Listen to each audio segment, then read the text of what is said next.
Not long after the sun had set on the moor, I heard his footsteps outside my door. As I tried to tame my raven curls, he wrenched open the great oak door, flooding the room with the moon's white glow.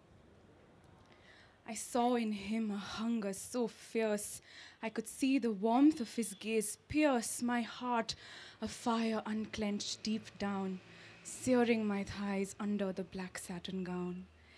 In he walked and the door shut with a terrible bang, my ears ringing with the melodies my thumping heart sang. As he drew nearer, a sigh escaped my crimson lips. "Oh my," I said in a trembling whisper. "Oh my," I said, this time a mere whimper. And then he was so near, I could see the black in his eyes, the black in his heart so clear. Yet I was entranced, I couldn't move. This was the man I was destined to love.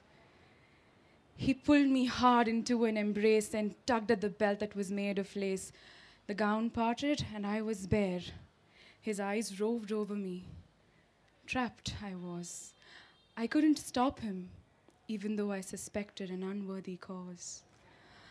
My breathing turned shallow, and in my haste, I threw away my halo, wanting him and only him for the night, not thinking of the what and if and when the day comes bright. The moon hid behind the clouds, not wanting to make our interlude a crowd. For what it's worth, I guarantee, that night we saw no other. It was just us for each other. And then his touch, oh my, words fail. Soft kisses along my neck, leaving a trail, his fingers curling into my tresses.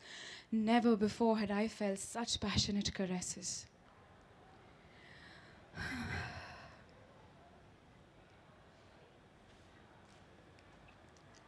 And then it was time for me to taste his lips, which I did so first in haste, but then he cupped my face, slowing my hurried onslaught, and in that languid spell I was caught.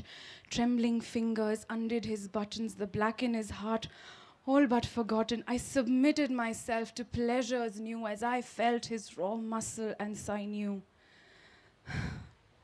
His breath shook, and amazed I was that at the power that I could wield so gross.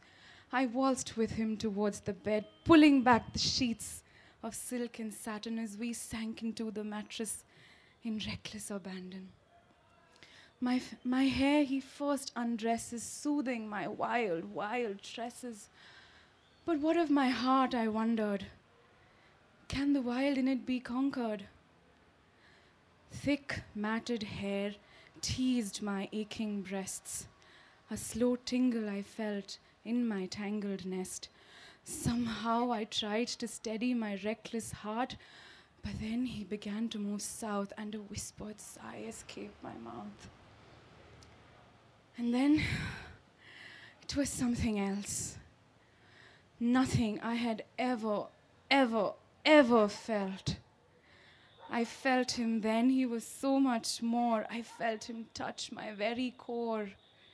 The wild was being chased by lust, but strangely in that moment, in him I did trust.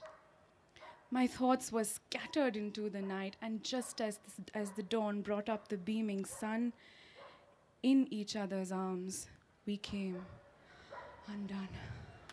Thank you.